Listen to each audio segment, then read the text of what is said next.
नमस्कार साथियों, मैं आपका दोस्त नसीब लाल आदर्श अपने इस YouTube चैनल पे आप सभी का स्वागत करता हूं। मेरे वीडियो आने में थोड़ी लेट हो गई है बच्चों, इसलिए सॉरी। वीडियो लेट आने का वजह कुछ टेक्निकल फॉल्ट रहा था, बट उसका सलूशन हो चुका है। अब आगे से आप सभी का समय पे वीडियो मिलता रहेगा। जो फिजिक्स, केमिस्ट्री या बायोलॉजी है, उन सभी का 50 महत्वपूर्ण प्रश्नों का एक श्रृंखला आते रहेगा टाइम से।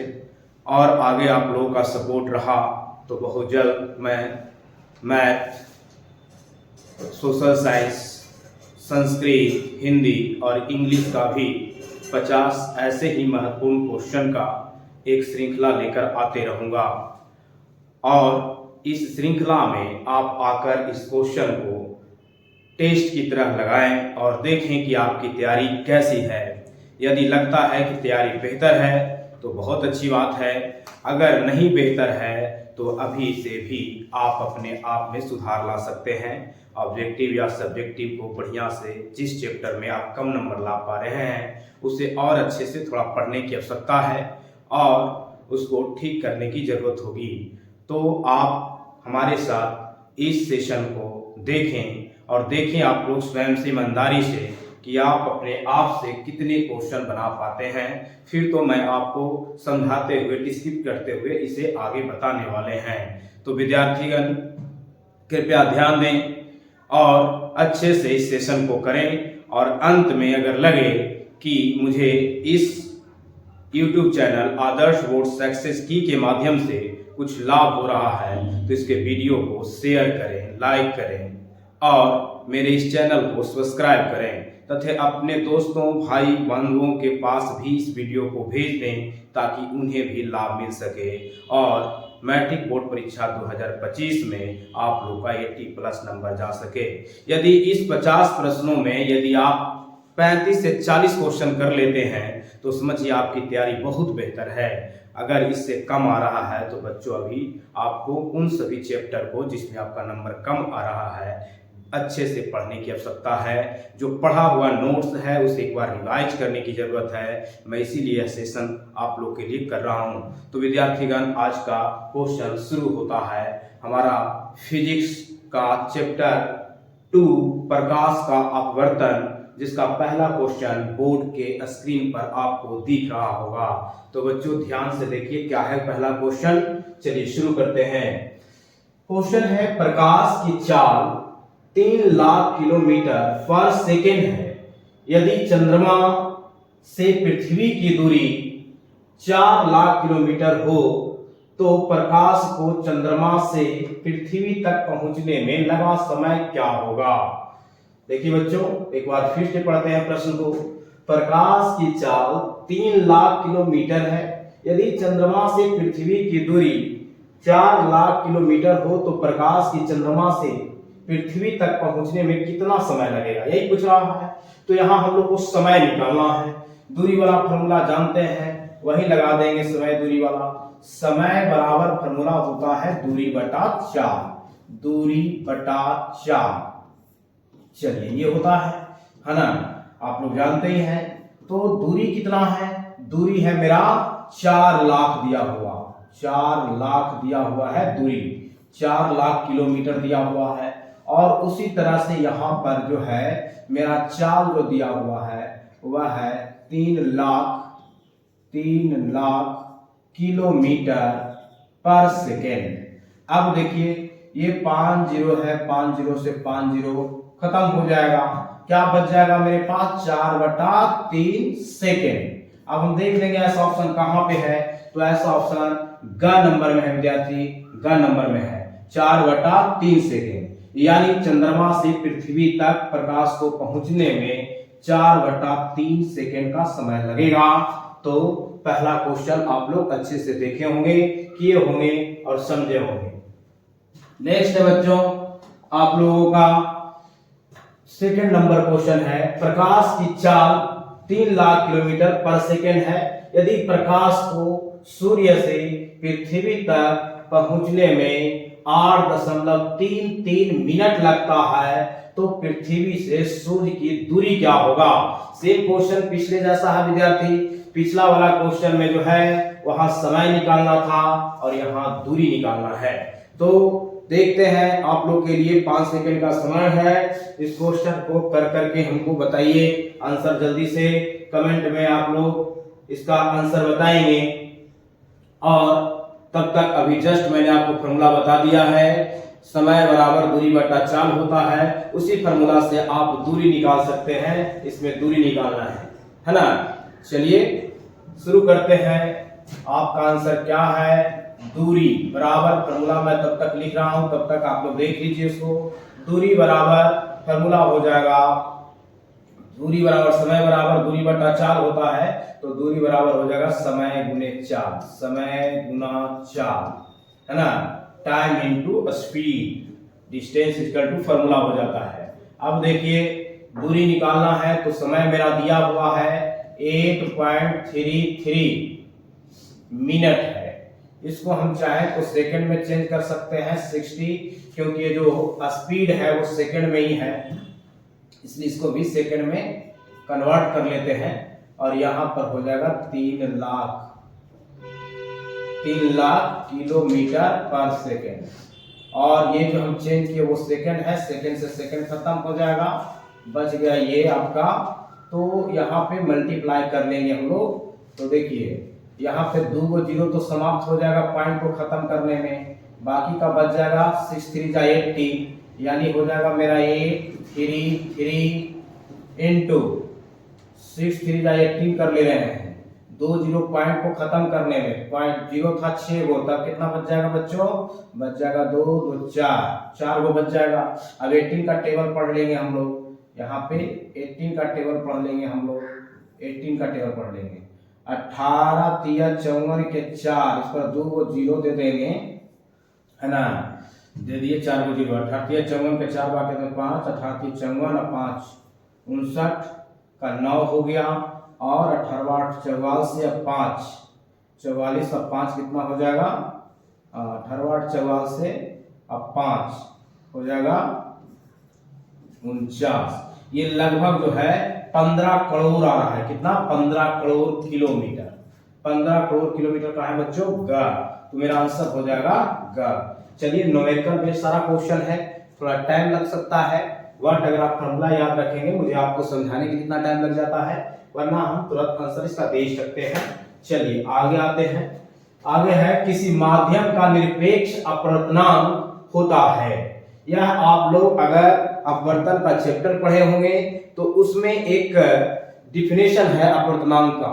निर्वात में प्रकाश की चाल तथा माध्यम में प्रकाश की चाल के अनुपात को हम लोग निरपेक्ष अपवर्तनांक कहते हैं।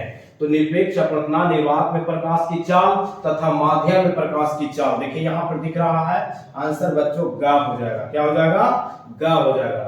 निर्वात में प्रकाश की चाल तथा माध्यम में प्रकाश की चाल के अनुपात को, अनुपात यहाँ बटा लगा हुआ है, निर्वात में प्रकाश की चाल बटा माध्यम में प्रकाश की चाल हो जाएगा। तो मेरा आंसर जो है 3 नंबर का क्या हो जाएगा, ग हो जाएगा। नेक्स्ट देखते हैं 5 नंबर क्वेश्चन। देखिए आप लोग जल्दी से जवाब दीजिए। किसी माध्यम में प्रकाश की चाल दिया हुआ है, माध्यम का अपवर्तनांक निकालना है। क्या निकालना है, माध्यम का अपवर्तनांक। अपवर्तनांक को म्यू से रिप्रेजेंट करते हैं, सूचित करते हैं। यह म्यू का साइन है। म्यू बराबर फॉर्मूला एक तो स्नेल नियम से बताया गया होगा, sine i by sine r, और एक जो है अपवर्तनांक की परिभाषा से आप लोग जानते हैं सी नॉट बटा सी एम। सी एम बोले तो माध्यम में प्रकाश की चाल, मीडियम, स्पीड इन मीडियम, और यह स्पीड इन वैक्यूम, प्रकाश का, है ना, लाइट का जो स्पीड होता है उसको ये रिप्रेजेंट कर रहा है। और म्यू जो है दोनों का जो अनुपात करके आता है उसको रिफ्रैक्टिव इंडेक्स यानी म्यू कहते हैं। किसी माध्यम में प्रकाश की चाल दिया हुआ है और उसी माध्यम में हमको अपवर्तनांक निकालना है, तो म्यू निकालना है। Mu equal to formula c naught का फॉर्मूला होता है 3 इंटू 10 पर पावर 8 मीटर पर सेकेंड बटा जो माध्यम है उसमें प्रकाश की चाल यहाँ दिया हुआ है 2 इंटू 10 पर पावर 8 लिखा हुआ विद्यार्थी। यहाँ पे ध्यान दीजिएगा थोड़ा, 108 नहीं है, ये लिखा हुआ है 2 × 10⁻⁸ मीटर पर सेकंड लिखा हुआ है ना। तो ऐसे है 10⁻⁸ मीटर पर सेकंड। अब देखिए, अब तो आसानी से आप लोग जवाब दे सकते हैं। देख लीजिए, जल्दी से इसका जवाब कीजिए। अब तो आसानी से ये देख रहे हैं कि ये सब क्या हो जाएगा, कट जाएगा, बच जाएगा 3/2, जिसका आंसर आ जाएगा 1.5। 1.5 कहां पे दिख रहा है, खा नंबर आंसर दिख रहा है। क्या दिख रहा है, खा नंबर जो है मेरा आंसर हो जाएगा इस क्वेश्चन का। 4 नंबर क्वेश्चन हो गया है। नेक्स्ट बढ़ते हैं हम लोग। अगला क्वेश्चन है बच्चों, हीरे का अपवर्तनांक दिया हुआ है, हीरे में प्रकाश की चाल क्या होगा। सेम न्यूमेरिकल बेस्ड क्वेश्चन है, फॉर्मूला याद रखिए और थोड़ा सा आप लोग कैलकुलेशन अगर जानते हैं तो आसानी से इसका जवाब दे सकते हैं। न्यूमेरिकल बेस्ड क्वेश्चन में गलती होने की संभावनाएं कम होती है, क्योंकि आप उसका फॉर्मूला लगाएंगे, बढ़िया कैलकुलेशन करेंगे तो आंसर सही से आ जाएगा आपका। यहाँ पे वही फॉर्मूला होगा, mu equal to c naught अब बटा cm। तो m के जगह पर यहाँ डायमंड है, हीरा है, तो मैं लिख देता हूँ cd। क्या लिख देता हूँ, cd। अब cd लिख दिया, c नॉट बराबर म्यू बराबर देले है 2.4 और c नॉट मैं जानता हूँ कितना होता है, आप लोग जानते हैं ना, निर्वात प्रकाश की चाल सबसे अधिक 3 × 10⁸ मीटर पर सेकंड होती है, बटा cd है।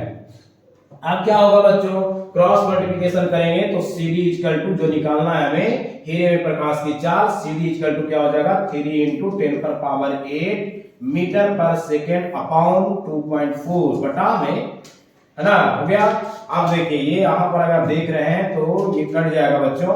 कैसे कटेगा, 3 8 जा 24, पॉइंट के बदले जो है यहां पर ऐसे लिख लें 0.8 लिख सकते हैं।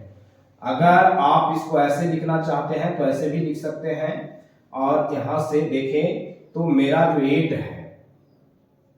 है, यहां से 10 को निकाल लेते हैं, यहां से 8 को लिखते हैं 10/8 पॉइंट हटेगा तो ऊपर में 10 जाएगा, इंटू 10⁸ मीटर पर सेकेंड।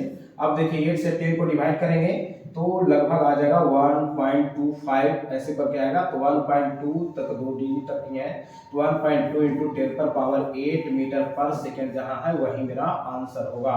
देखो बच्चों, यहाँ पर भी थोड़ी सी मिस्टेक है, टाइपिंग मिस्टेक है बच्चों।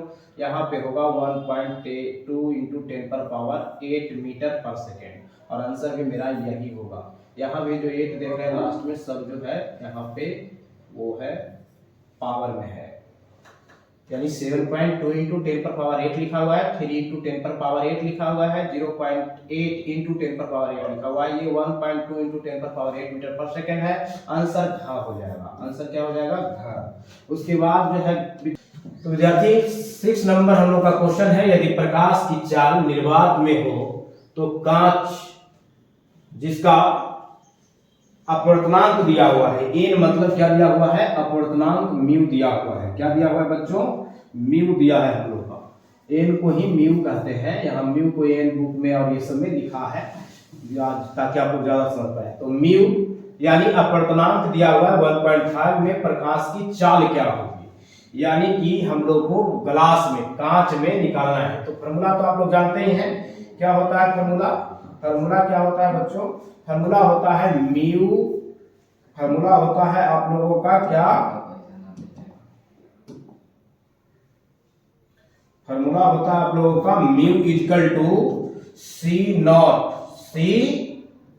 बटा सी एम, मतलब एम का जगह पर है ग्लास, इसलिए सी लिए। म्यू मेरा दिया हुआ है 1.5, सी नॉट मेरा दिया हुआ है कितना, नहीं, सी नॉट जो है यहां पर देखिए, यदि प्रकाश की चाल निर्वात में हो, क्या हो, तो निर्वात में हो सी, यहां पर दिया हुआ क्वेश्चन विद्यार्थी छूट गया है, निर्वात में सी हो तो कांच का अपवर्तनांक दिया हुआ है, तो प्रकाश की चाल कांच में क्या होगा ये निकालना था। तो 1.5 अपवर्तनांक दिया हुआ है, सी नॉट के जगह पर हम लोग को सी ही लेना होगा, सी जी का वैल्यू दिया हुआ है, निर्वात में प्रकाश की चाल निकालना नहीं, यही तो निकालना है।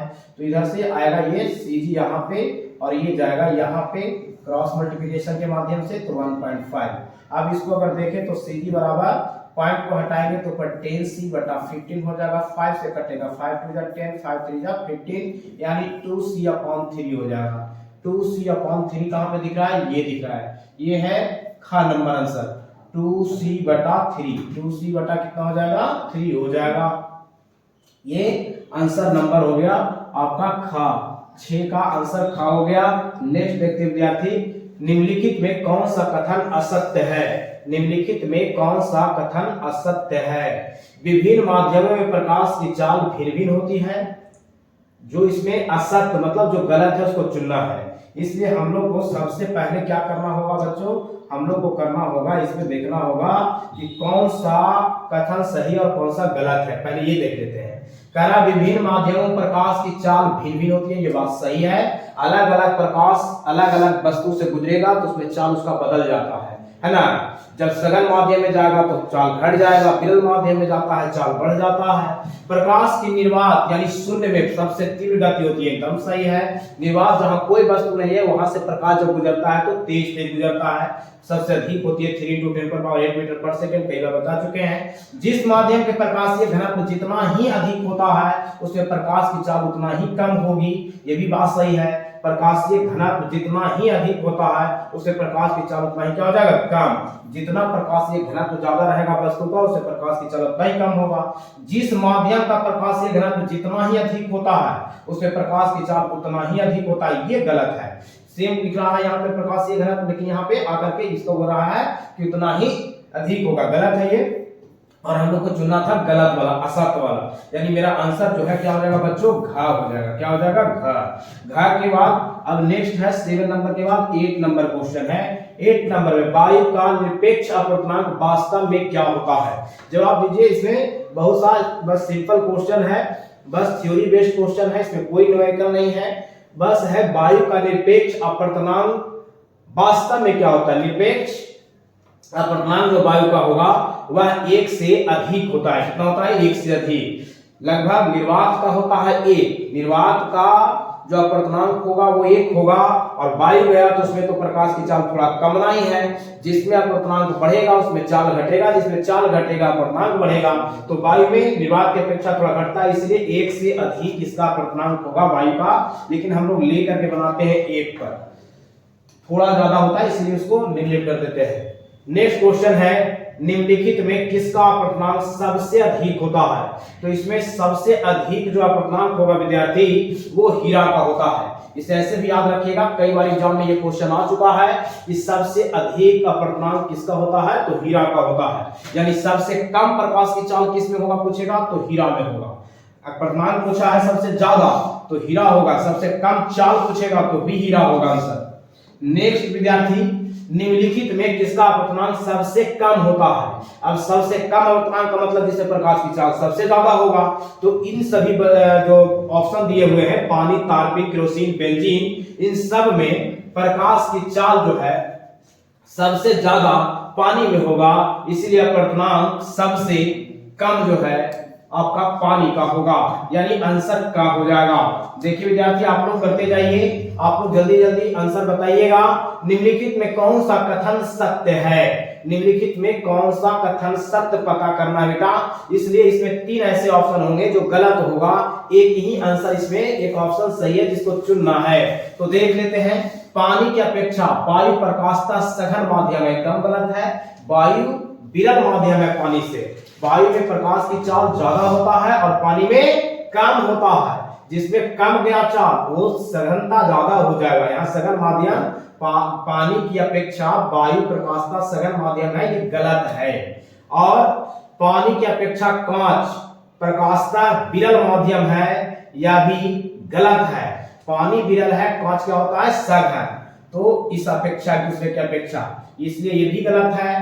कांच की अपेक्षा वायु प्रकाशता सघन माध्यम है, कांच की अपेक्षा वायु प्रकाशता सघन माध्यम है, ये भी क्या है गलत है, ऐसा नहीं हो सकता। वायु में तो प्रकाश का चाल ज्यादा होता है, कांच में कम जाता है, कांच सघन हो जाएगा, वायु क्या हो जाएगा विरल हो जाएगा। उसके बाद है कांच की अपेक्षा पानी प्रकाशता विरल माध्यम है, कांच की अपेक्षा पानी प्रकाशता विरल माध्यम है, ये क्या है सही है। यानी मेरा आंसर जो है बच्चों सत्य चुनना था, सही वाला चुनना था, इसलिए हो जाएगा।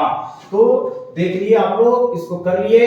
अभी 11 नंबर हो गया, अगला है 12 नंबर क्वेश्चन। इसमें क्या कह रहा है कि कांच बोले तो एन, कांच का एन मतलब अभी जस्ट बताए थे कि म्यू दिया हुआ है इतना में प्रकाश की चाल दिया हुआ है।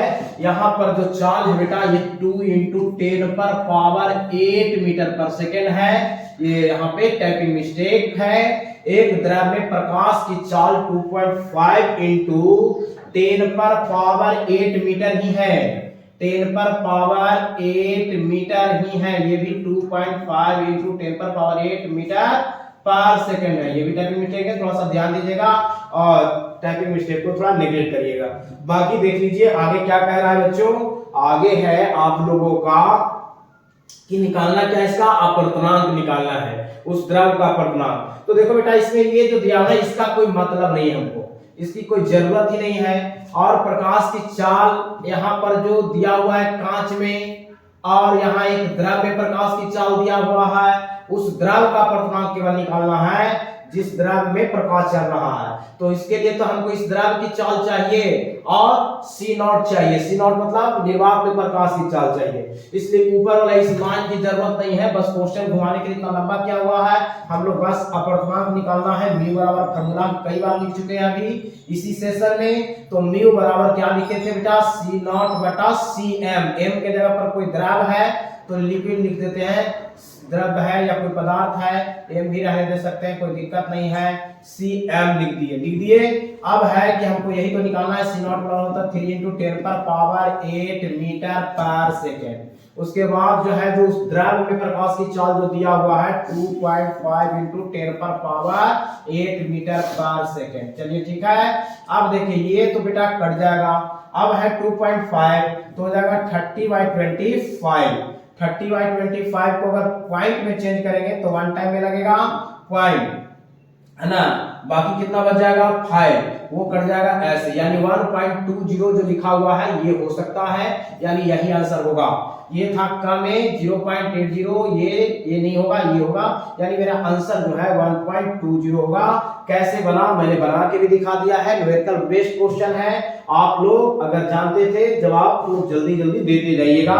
मैं थोड़ा सेशन लंबा ना हो जाए इसलिए थोड़ा फास्ट पढ़ा रहा हूं, थोड़ा ध्यान दीजिएगा। विरल माध्यम से सघन माध्यम में प्रवेश करने पर आपतन कोण तथा अपवर्तन कोण में क्या संबंध रहता है। देखिए जरा आपको क्वेश्चन, दोनों कोण बराबर होते हैं, आपतन कोण छोटा होता है, अपवर्तन कोण छोटा होता है, कोई निश्चित संबंध नहीं होता है। ये आप लोग से पूछ रहा है, ठीक है। जवाब दीजिए जो जानते हैं, नहीं तो फिर मैं आपको डिस्क्रिप्ट करके बताता हूं। देखिए विरल माध्यम से अगर इधर विरल माध्यम है, विरल है और ये सघन है, तो विरल माध्यम से अगर प्रकाश की किरण तिरछा प्रवेश करेगी तो अपवर्तन के बाद जो है वह अभिलंब की ओर मुड़ जाएगी।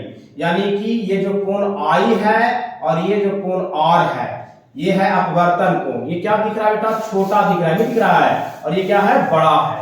यानी संबंध यही है कि आपतन कोण बड़ा और अपवर्तन कोण छोटा होगा। तो यहां देखिए लिखा अपवर्तन कोण छोटा होगा, यानी आंसर क्या हो जाएगा ग। यही चीजें अगर मान लीजिए कि अगर सघन माध्यम से प्रकाश चलते हुए विरल माध्यम में प्रवेश कर रहा है तो क्या होगा, पता होगा, आप लोग को पढ़े होंगे। वैसे कंडीशन में प्रकाश की किरणें अपने रास्ता से थोड़ा यानी अभिलंब से थोड़ा क्या हो जाएगा, दूर हट जाएगा। ऐसे कंडीशन में ये कोण जो R है ना वो बड़ा हो जाएगा और I क्या हो जाएगा, छोटा हो जाएगा, आपतन कोण छोटा हो जाएगा। लेकिन यहाँ पे आपको बोला है कि सघन से विरल में सघन माध्यम में प्रवेश कर रहा है विरल से, तो विरल से सघन में जाने का मतलब यही होगा, विरल से सघन में जाने का मतलब यही होगा कि R मतलब अपवर्तन कोण छोटा हो जाएगा। तो मेरा आंसर यहाँ पे ग हो जाएगा। क्या हो जाएगा बच्चों, ग हो जाएगा, ध्यान रखिएगा।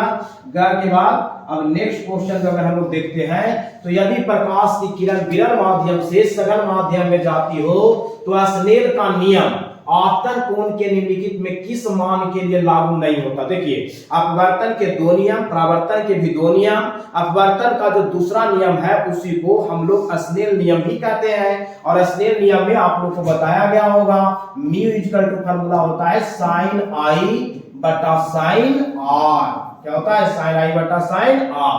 खैर यहाँ पर ये तो फॉर्मूला बता दिए, आगे काम आने वाला है इस सेशन में। फिलहाल आप लोग देखिए कि यदि प्रकाश की चाल किरण प्रकाश की किरण जो है विरल माध्यम से सघन माध्यम में जाती हो तो स्नेल का नियम आपतन कोण के निम्नलिखित में किस मान के लिए लागू नहीं होता, मतलब ये नियम कोई काम नहीं करेगा। तो वो है 0 डिग्री का। क्यों 0 डिग्री? इसलिए बच्चों क्योंकि अगर विरल से सघन में जा रहा हो या सघन से विरल जा रहा हो कोई मैटर नहीं करता, यदि प्रकाश की किरण इस तरह से लंबवत अगर प्रवेश करता हो एक माध्यम से दूसरे माध्यम में तो वह सीधा पार कर जाएगा बिना किसी विचलन के सीधा माध्यम को पार कर जाएगा। यानी कि इस समय जो आपतन हो या अपवर्तन कोण जो है वो 0 डिग्री होगा। कितना होगा बच्चों? 0 डिग्री होगा। इसलिए आंसर मेरा क्या हो जाएगा? का हो जाएगा। चलिए नेक्स्ट देख लेते हैं 1560 नंबर क्वेश्चन। फिलेंट कांच की एक छड़ को कार्बन डाइसल्फाइड में डुबाया जाता है तो वह लगभग अदृश्य हो जाता है, ऐसा होने का कारण क्या है? तो देखिए एक वस्तु को दूसरे वस्तु में डुबोने पर दिखने के कारण है कि प्रकाश की चाल जो है अगला वस्तु से होकर के निकल जा रहा है, प्रकाश की चाल अधिक है, यानी कि डिपेंड करता है डायरेक्टली अपवर्तनांक पर। किस पर? अपवर्तनांक पर। यदि दोनों वस्तु का अपवर्तनांक सेम है तो वह नहीं दिखेगा। तो ऐसा ऑप्शन इसमें से खोज लीजिए। क्या है? फ्लिंट कांच के अपवर्तनांक का मान बहुत अधिक होने, ये नहीं होता। कार्बन डाइसल्फाइड के अपवर्तनांक का मान बहुत कम होता, ये भी मायने नहीं करता, मैटर नहीं करता। फ्लिंट कांच और कार्बन डाइसल्फाइड का अपवर्तनांक का मान समान होता है, जस्ट बोला था मैंने, यही होगा। तो आंसर हमारा क्या हो जाएगा बच्चों? इस प्रश्न के अनुसार ग हो जाएगा। क्या हो जाएगा? ग। नेक्स्ट क्वेश्चन देख लेते हैं हम लोग। नेक्स्ट है लोहे के गोले को फ्लिंट कांच के प्लेट पर रखकर कार्बन डाइसल्फाइड में डुबोने पर लोहे का गोला कैसा होगा? चमकता प्रतीत होता है, अदृश्य हो जाता है, तैरता प्रतीत होता है, बहुत बड़ा प्रतीत होता है। ये 4 ऑप्शन है आपके पास, इसका जल्दी से खोज करके आंसर दीजिए और लाइक कमेंट करके बताइए यह सेशन कैसा लग रहा है आप सभी को। अगर अच्छा लग रहा है तो इस सेशन को अपने दोस्तों के पास शेयर करिए, अपने भाई बंधुओं के पास जो है इसे भेज दीजिए ताकि उनका भी बेहतर नंबर 2025 बोर्ड परीक्षा में आ सके।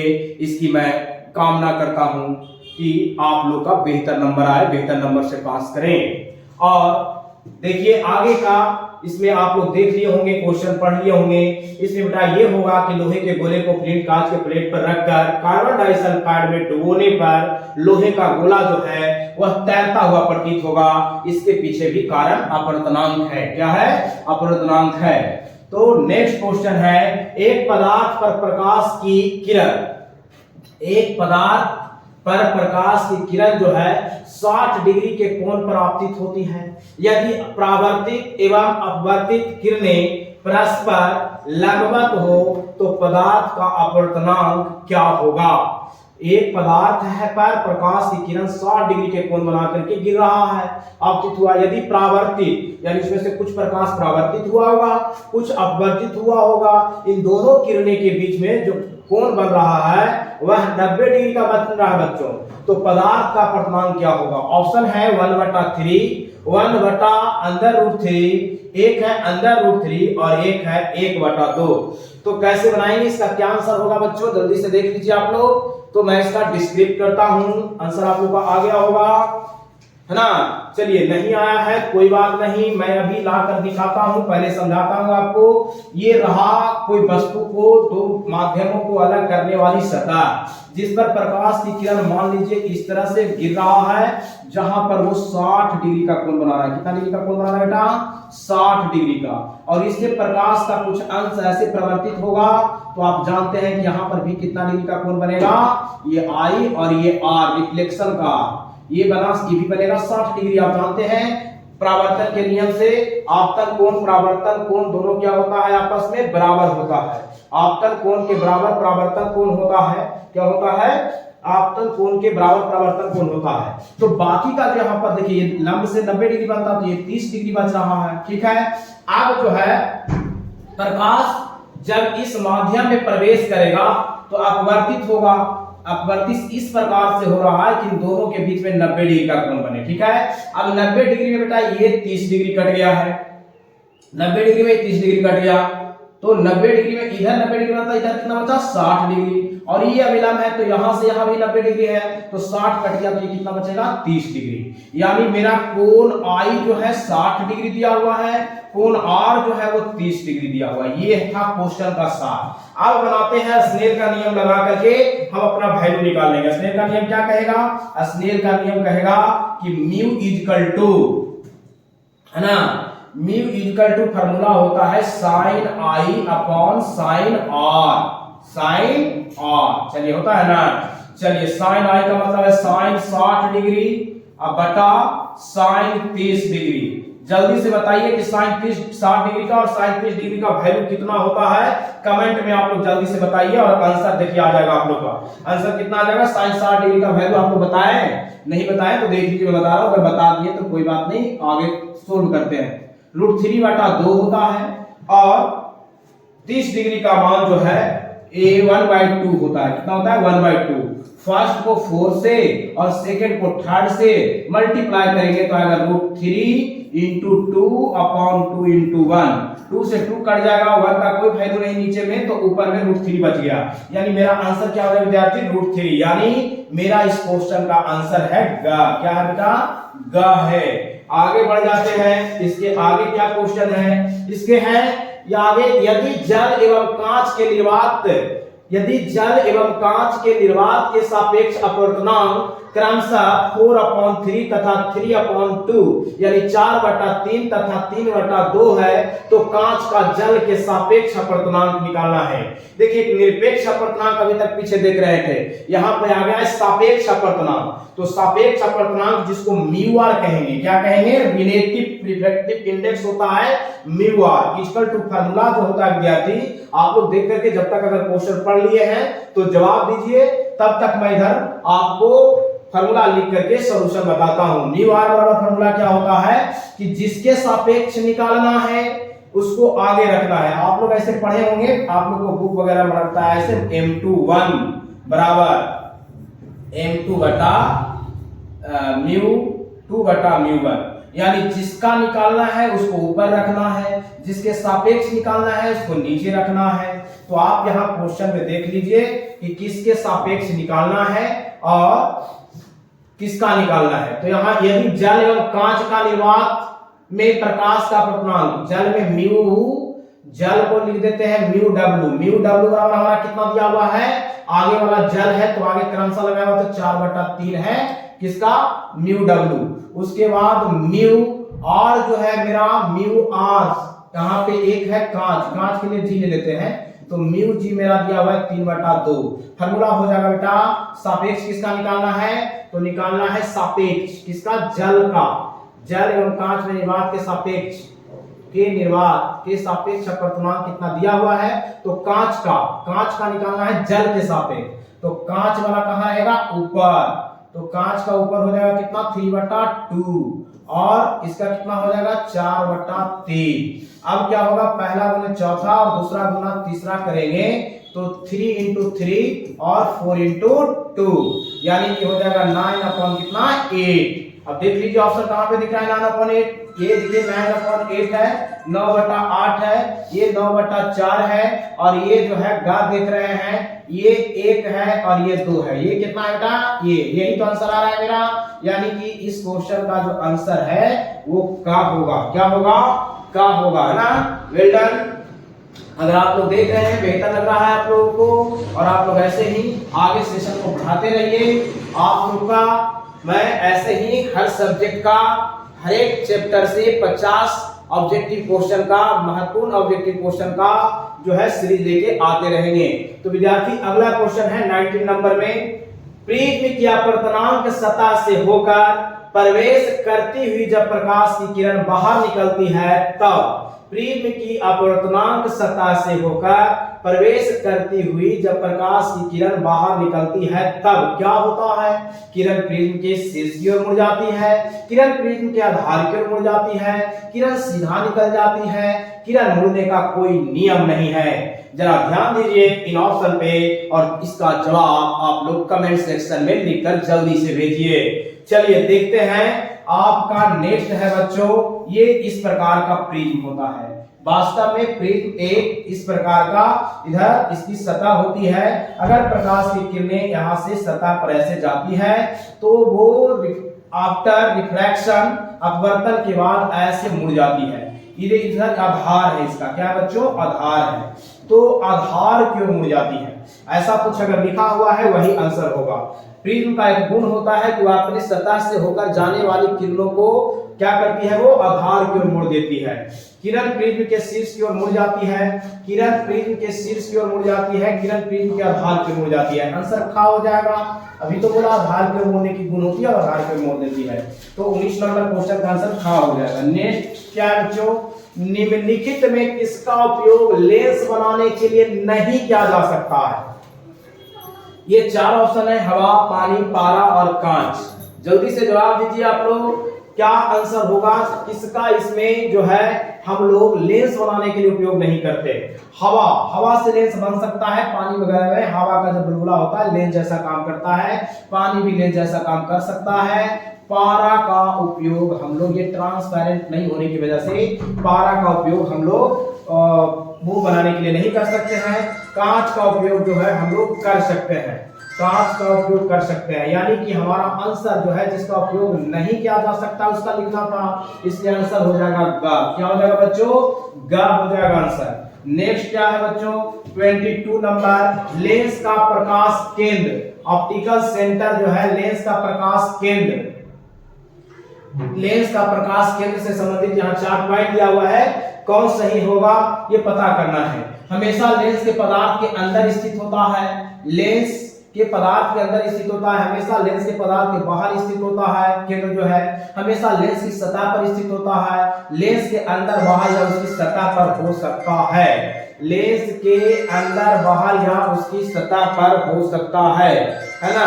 देखेंगे विद्यार्थी, लेंस के अंदर बाहर या उसकी सतह पर हो सकता है, लेंस के अंदर बाहर या उसकी सतह पर हो सकता है। आंसर घा हो जाएगा विद्यार्थी, थोड़ा ध्यान दीजिए इस पर, क्या हो जाएगा आंसर, घा हो जाएगा। चलिए, कहीं पर भी हो सकता है।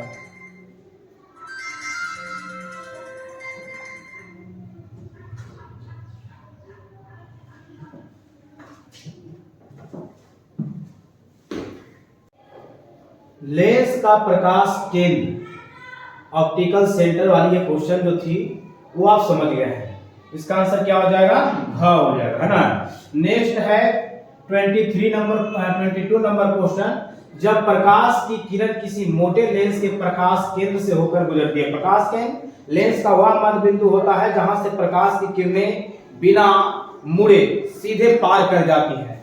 ठीक उस बिंदु से होकर गुजरती है। अगर कोई मोटा लेंस है उसके प्रकाश केंद्र से होकर कोई किरण गुजर रही है तो क्या होगा। इससे संबंधित यहाँ 4 ऑप्शन है, केवल विचलित हो जाती है, केवल विस्थापित हो जाती है, विचलित और विस्थापित दोनों हो जाती है, ना तो विचलित होती है और ना ही विस्थापित होती है। देख लीजिए ये 4 ऑप्शन है, कौन सा आंसर होगा बच्चों, कमेंट कीजिए। तो देखिए इसका आंसर जो होगा केवल यह विस्थापित होगा, केवल क्या होगा, विस्थापित, थोड़ा हट जाएगा अपना रास्ता से, विचलित नहीं होगा, ज्यादा नहीं होगा, ये केवल विस्थापित होता हुआ प्रतीत होगा। तो इसका आंसर हो जाएगा खा, क्या हो जाएगा, खा हो जाएगा। नेक्स्ट क्या है बच्चों, लेंस में कितने मुख्य फोकस केंद्र हैं। लेंस में अगर आप लोग पढ़े हैं, लेंस में चाहे उत्तल लेंस हो या अवतल लेंस हो, आपको लेंस में कितने मुख्य फोकस बिंदु दिखते हैं, तो आपको 2 दिखेंगे। कितने दिखेंगे, 2। एक होता है इस साइड में F1 और इस साइड में F2, है ना।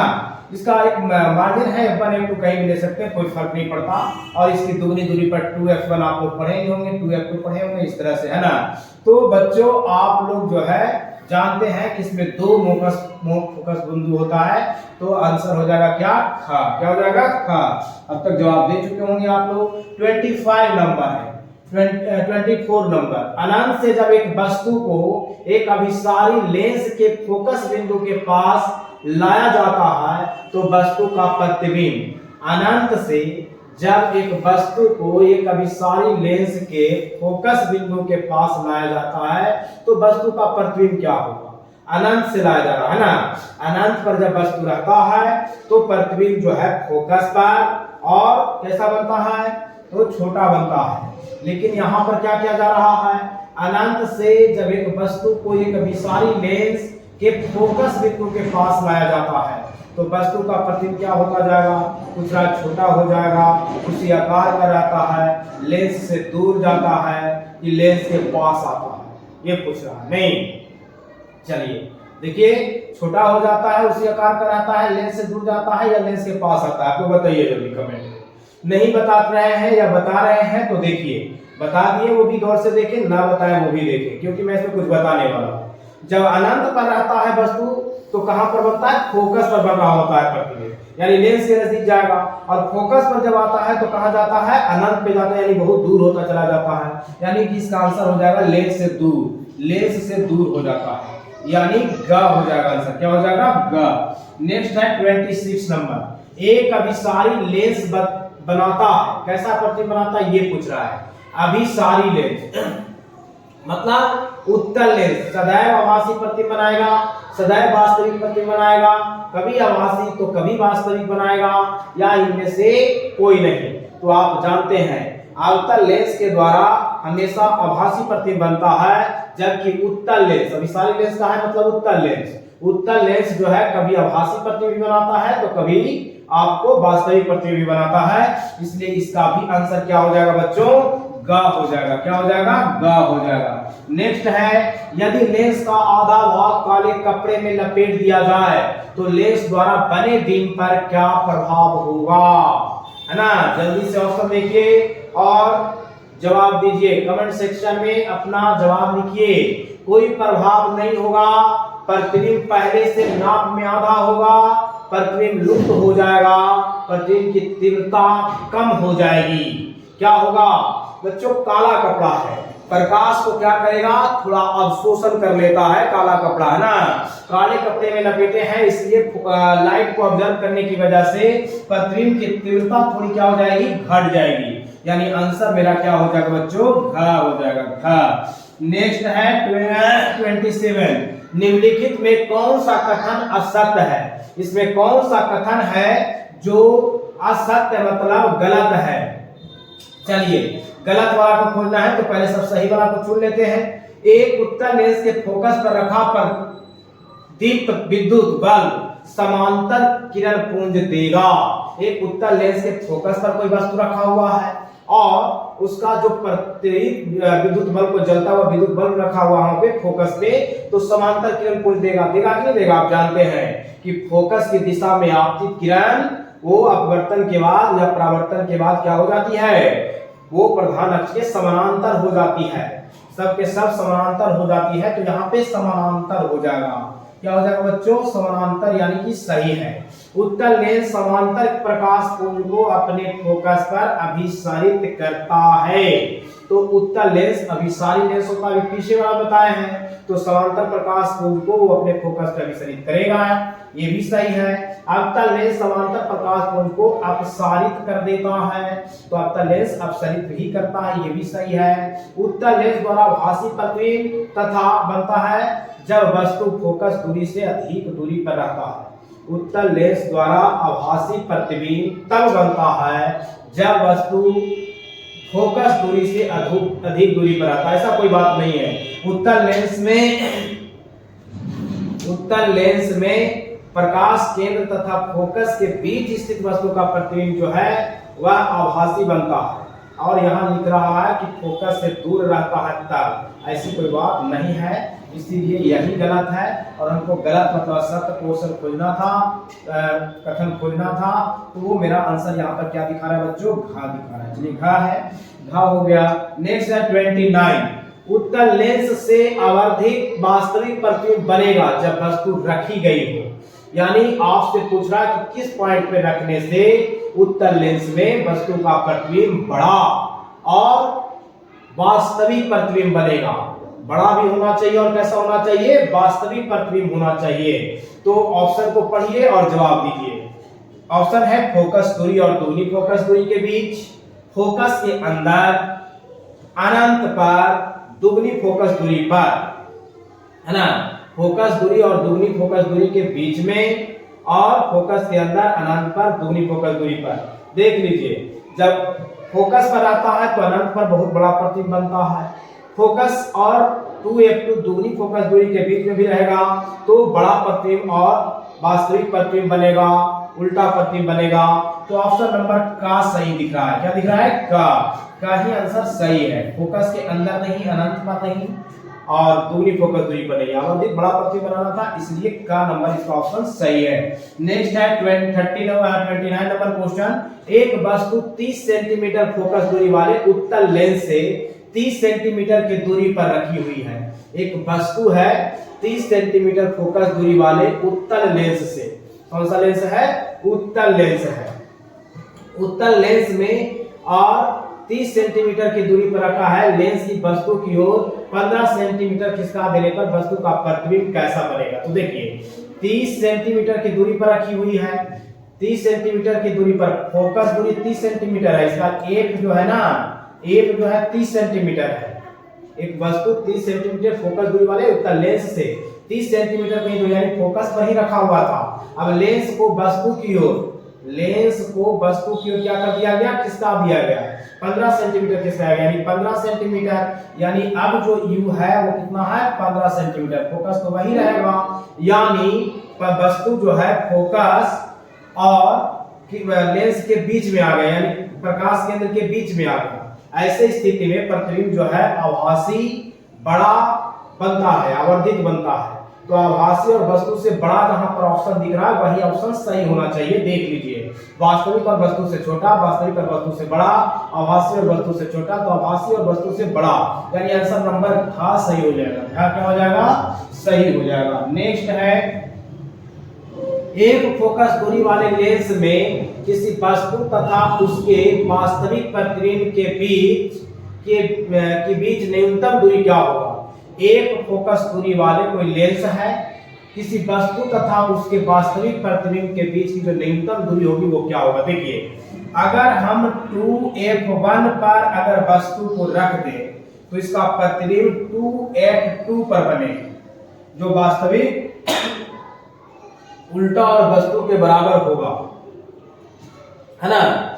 तो आप जो है देखिए ध्यान से, 2f1 और 2f2 के बीच इधर दुगना दूरी इधर हो गया एक का और दुगना इधर हो गया, तो कितना हो जाएगा? 2 2 4 8, यानी 4 8, यानी कि आंसर नंबर क्या हो जाएगा? खा हो जाएगा। क्या हो जाएगा? खा हो जाएगा। नेक्स्ट है 31 नंबर क्वेश्चन। फोकस दूरी के एक उत्तल लेंस है। यहाँ पर क्वेश्चन मिस्टेक है, यहाँ एक होना चाहिए। एक फोकस दूरी के उत्तल लेंस के लिए वस्तु और उसके वास्तविक प्रतिबिंब के बीच की दूरी क्या होगा? एक फोकस दूरी के उत्तल लेंस के लिए वस्तु और उसके वास्तविक प्रतिबिंब की बीच की दूरी क्या होगा? 4f से अधिक नहीं हो सकता है, 4f से अधिक नहीं हो सकता, 4f के बराबर नहीं हो सकता, 4f से कम नहीं हो सकता, अनंत नहीं हो सकता। तो देखिए, अभी हम आपको जस्ट बताए थे कि न्यूनतम दूरी जो हो सकता है वस्तु का प्रतिबिंब और वस्तु के प्रतिबिंब के बीच में वह 4f हो सकता है, यानी 4f से कम नहीं हो सकता है। तो ऑप्शन नंबर क्या हो जाएगा बच्चों? गा हो जाएगा। ऑप्शन नंबर क्या हो जाएगा हमारा? गा हो जाएगा। तो ध्यान रखिएगा, ये गा हो गया। एक है अगला 32 नंबर क्वेश्चन। 15 सेंटीमीटर फोकस दूरी के एक उत्तल लेंस से 15 सेंटीमीटर फोकस दूरी दिया हुआ है, यानी एक जो है हमारा उत्तल लेंस में 15 सेंटीमीटर है। कौन सा लेंस है? उत्तल लेंस। उत्तल लेंस में 15 सेंटीमीटर है फोकस, यानी प्लस में हो जाएगा। और 30 सेंटीमीटर की दूरी पर एक वस्तु है, यानी u बराबर, u तो हमेशा माइनस में ही होता है, 30 सेंटीमीटर है। तो उसका प्रतिबिंब लेंस से दूसरी ओर, लेंस से कितना दूर बनेगा ये पता करना। उसका प्रतिबिंब लेंस के दूसरी ओर, लेंस से कितना दूर बनेगा ये पता करना है हम लोगों को, है ना। तो पता कर लीजिए, कहाँ रखा हुआ है? वस्तु एक पर रखा हुआ है, 15 सेंटीमीटर है, 30 सेंटीमीटर की दूरी यानी दुगनी दूरी पर रखा हुआ है, यानी 2f1 पर रखा हुआ है। तो बनेगा कहाँ? 2f2 पर। 2f2 पर बनेगा, मतलब कितना दुगना दूरी पर बनेगा? ये भी, यानी 15 दूरी 30 सेंटीमीटर की दूरी पर बनेगा, 30 सेंटीमीटर। गा कितना हो जाएगा आंसर? आंसर हो जाएगा बच्चों गा। नेक्स्ट है 33 नंबर क्वेश्चन देख लीजिए। 20 सेंटीमीटर फोकस दूरी के उत्तल लेंस से 30 सेंटीमीटर दूरी पर एक वस्तु स्थित है, उसका प्रतिबिंब लेंस की दूसरी ओर कितना दूर बनेगा वो पूछ रहा है। ऑप्शन है का 10 सेंटीमीटर की दूरी पर बनेगा, ख 30 सेंटीमीटर की दूरी पर बनेगा, ग 40 सेंटीमीटर की दूरी पर बनेगा और घ है 60 सेंटीमीटर की दूरी पर बनेगा। तो विद्यार्थी इसको आराम से न्यूमेरिकली बेस्ड बना सकते हैं आप लोग। दिया हुआ है क्या क्वेश्चन, उसको पहले निकाल लीजिए। 20 सेंटीमीटर फोकस दूरी यानी एक जो है 20 सेंटीमीटर है, उत्तल लेंस है, प्लस में हो जाएगा 30 सेंटीमीटर की दूरी। 30 सेंटीमीटर की दूरी पर जो है वस्तु रखा हुआ है, u जो है माइनस में होता है -20 सेंटीमीटर, -30 सेंटीमीटर हो जाएगा। विद्यार्थी यहाँ पे ध्यान दीजिए, 30 सेंटीमीटर हो जाएगा, माइनस में हो जाएगा।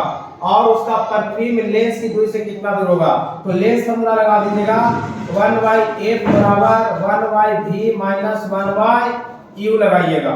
1/f बराबर 1/v का मान कितना है नहीं पता, यही तो निकालना है। 1/f डेल था, एक तो दिले है ना, 1/20 हो जाएगा और 1/v माइनस 1/u 1/u का वैल्यू कितना है -30, माइनस इधर से माइनस माइनस यहाँ प्लस हो जाएगा, फिर इधर आएगा तो माइनस ही हो जाएगा, यानी 120 माइनस 130 इक्वल टू हो जाएगा बच्चों यहाँ 1/8। अब देखिए यहाँ 30 20 का एलसीएम कितना हो जाएगा 60 हो जाएगा। ये हो जाएगा 3 माइनस 3 2 जा, तो यहाँ 2 हो जाएगा, यानी आ जाएगा मेरा कितना 1/60 इक्वल टू 1/8। अब cross multiplication f equal to आ जाएगा मेरा 60 सेंटीमीटर, यानी आंसर हो जाएगा घ। क्या हो जाएगा बच्चों, आंसर हो जाएगा घ। तो आप देख सकते हैं 33 नंबर क्वेश्चन का आंसर आया घ। नेक्स्ट है आपका 34 नंबर क्वेश्चन। 15 सेंटीमीटर फोकस दूरी के उत्तल लेंस से 60 सेंटीमीटर दूरी पर एक वस्तु स्थित है, उसका प्रतिबिंब लेंस के दूसरी ओर कहां बनेगा। सेम क्वेश्चन है, कुछ घबराने की बात नहीं, अभी जस्ट बना दिए हैं। आप लोग इसका जवाब दीजिए, निकालिए। दिया हुआ है फोकस दूरी, यानी कि फोकस दूरी कितना है 15 सेंटीमीटर, 15 सेंटीमीटर। उसके बाद उत्तल लेंस है और तो 15 सेंटीमीटर प्लस में रहेगा, यू हमेशा माइनस में रहता है, कोई भी लेंस रहे। 60 सेंटीमीटर हमको निकालना क्या है बच्चों, प्रतिबिंब की दूरी, यानी कि v बराबर वाट है। हम फॉर्मूला लगा देंगे 1/f बराबर 1/v माइनस 1/u और सॉल्यूशन करेंगे, मेरा आंसर आ जाएगा। 1/f तो पता है 15, 1/v का मान नहीं मालूम, माइनस 1/, माइनस में 60 और माइनस माइनस क्या हो जाएगा प्लस, इधर आएगा तो माइनस, यानी 1/50 माइनस क्या हो जाएगा बच्चों 1/50 माइनस 1/60 हो जाएगा। ध्यान दीजिएगा 60 हो जाएगा और इधर हो जाएगा 1/v। अब देख लीजिए यहाँ पे, यहाँ पर देख लीजिए पीछे वाले क्वेश्चन में हम लोग एफ ही निकाले थे, क्या एफ ही निकालना था या भी निकालना था, वहां पे भी निकालना था। यहाँ पे विद्यार्थी थोड़ा गलत हो गया है, देख लीजिए क्वेश्चन में एफ नहीं भी माने वस्तु के प्रतिबिंब दूरी है, तो ये हो गया। और यहाँ पर इस क्वेश्चन में भी निकालना है, तो भी निकालना है तो आप देख लीजिएगा यहाँ पर क्या होगा। यहाँ 60 अगर एलसीएम ले लेंगे तो 60 ले लेंगे तो क्या हो जाएगा 4 माइनस 1 आ जाएगा 3/60 और कटेगा तो हो जाएगा 1/20 बराबर 1/3। तो v बराबर क्या आ जाएगा बच्चों 20 आ जाएगा, v बराबर 20 सेंटीमीटर हो जाएगा, यानी खा आंसर हो जाएगा। क्या हो जाएगा मेरा आंसर हो जाएगा बेटा खा। चलिए खा हो गया। नेक्स्ट क्वेश्चन देख लेते हैं, 36 नंबर है। लेंस की क्षमता का एसआई मात्रक क्या होता है। तो देखिए एसआई मात्रक इसका मीटर इनवर्स हो जाएगा, घा हो जाएगा। ये याद करने की चीज है। ऐसे 1/f बराबर ये होता है फॉर्मूला p का, और ये मीटर में रहता है तो मीटर जब ऊपर जाएगा तो मीटर क्या हो जाएगा इनवर्स हो जाएगा। तो यानी कि m पर पावर -1 लिखा हुआ ये सब जो है सेंटीमीटर पर पावर -1 है, ये मीटर पर पावर -1 है। तो आंसर इसका क्या हो जाएगा घ हो जाएगा। नेक्स्ट क्वेश्चन देख लेते हैं आपका 36। लेंस की फोकस दूरी एवं क्षमता p हो तो लेंस की फोकस दूरी f है, विद्यार्थी यहाँ पे लिखा हुआ लेंस की फोकस दूरी f है एवं क्षमता p है तो क्या होगा। तो हम अभी फॉर्मूला बताए हैं, p बराबर क्या होता है लेंस की क्षमता बराबर 1/8। अब देखिए 1 बराबर 1 p इंटू f हो जाएगा, क्रॉस मल्टीप्लिकेशन करेंगे तो और ये हो जाएगा 1, यानी pf इंटू 1 होगा।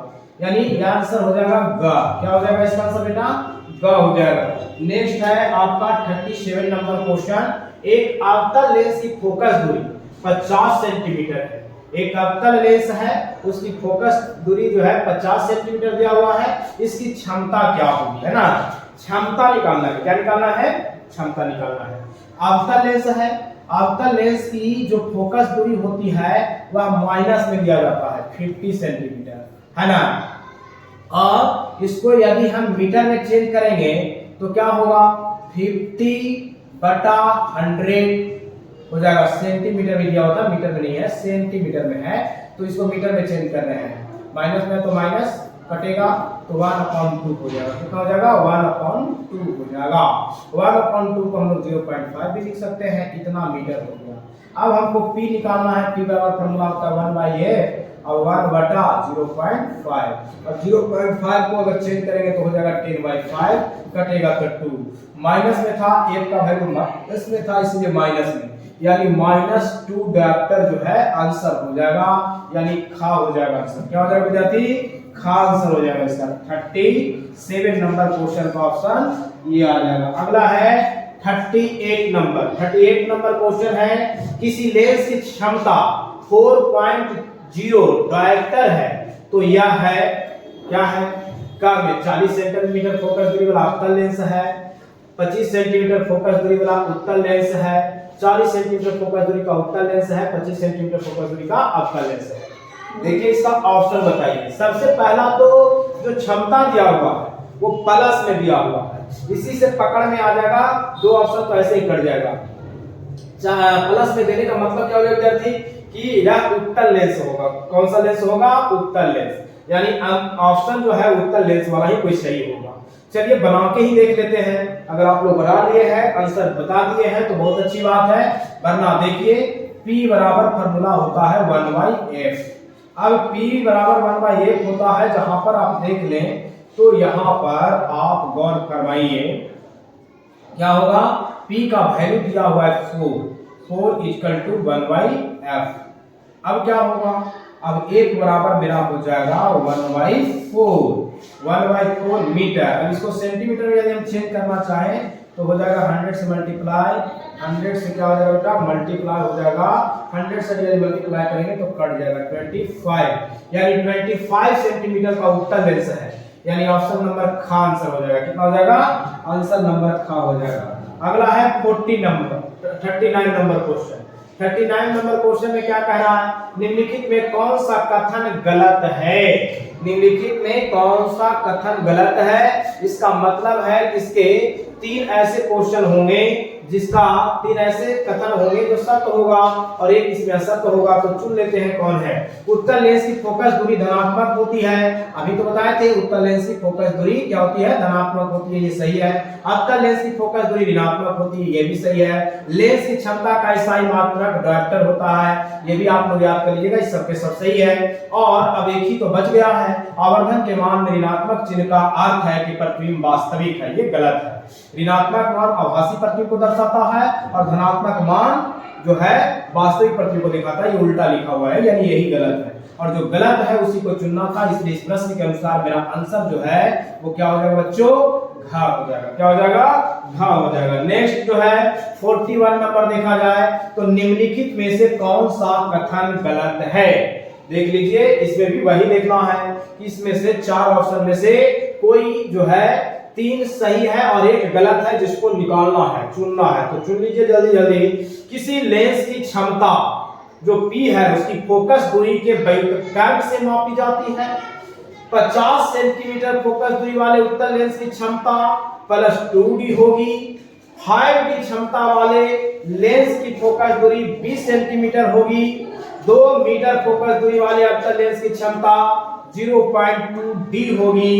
अब देख लीजिए आप लोग, आंसर आप लोग कर लिए होंगे।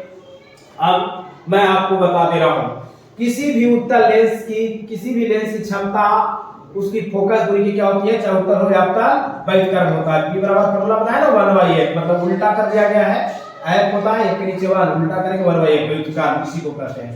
50 सेंटीमीटर फोकस दूरी वाले उत्तल लेंस की क्षमता प्लस 2d होगा। तो हाँ होगा, कैसे होगा? तो अभी तो बताए थे 50 सेंटीमीटर को मीटर में चेंज करेंगे तो कितना हो जाएगा 1/2, यानी 1/f बराबर आ रहा है 1/2। अगर उल्टा करेंगे तो f बराबर क्या आ जाएगा 2 आ जाएगा, यानी कि सही है। और ये भी सही है, ये भी सही है।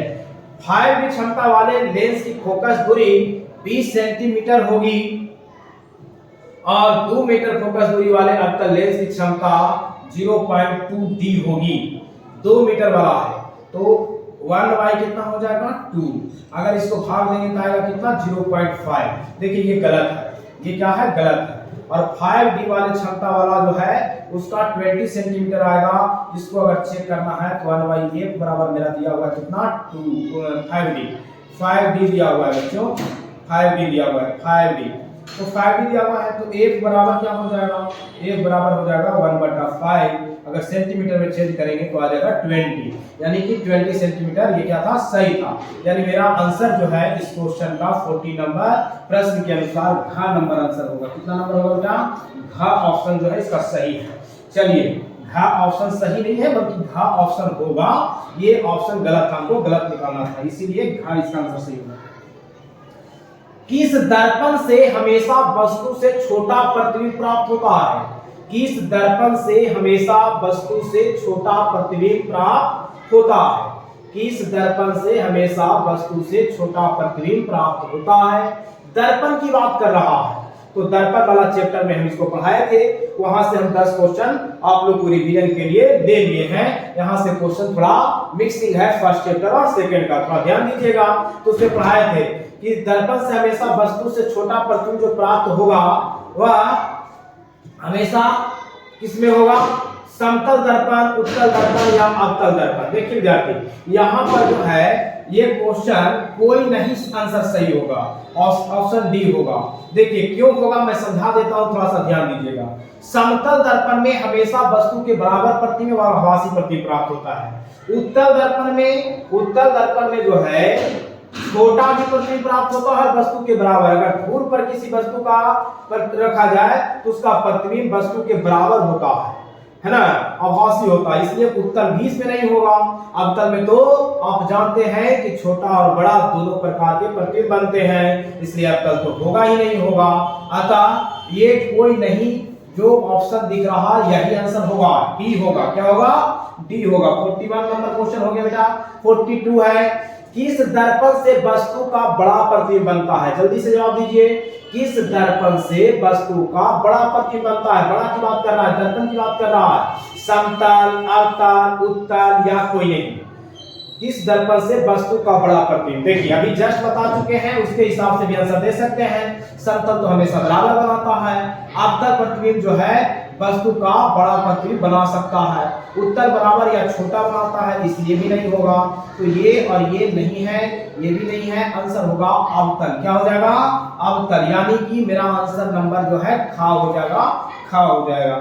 चलिए ठीक है, नेक्स्ट अगला देखते हैं।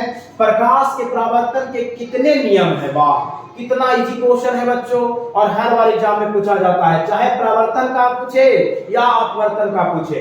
कितने नियम होते हैं प्रकाश के परावर्तन या अपवर्तन के? 2 नियम होते हैं। कितने नियम होते हैं? 2 नियम होते हैं। चलिए आप लोग जानते ही होंगे। नेक्स्ट क्वेश्चन है, सरल सूक्ष्मदर्शी में किसका उपयोग होता है? तुरंत जवाब दे सकते हैं। सरल सूक्ष्मदर्शी में किसका उपयोग होता है?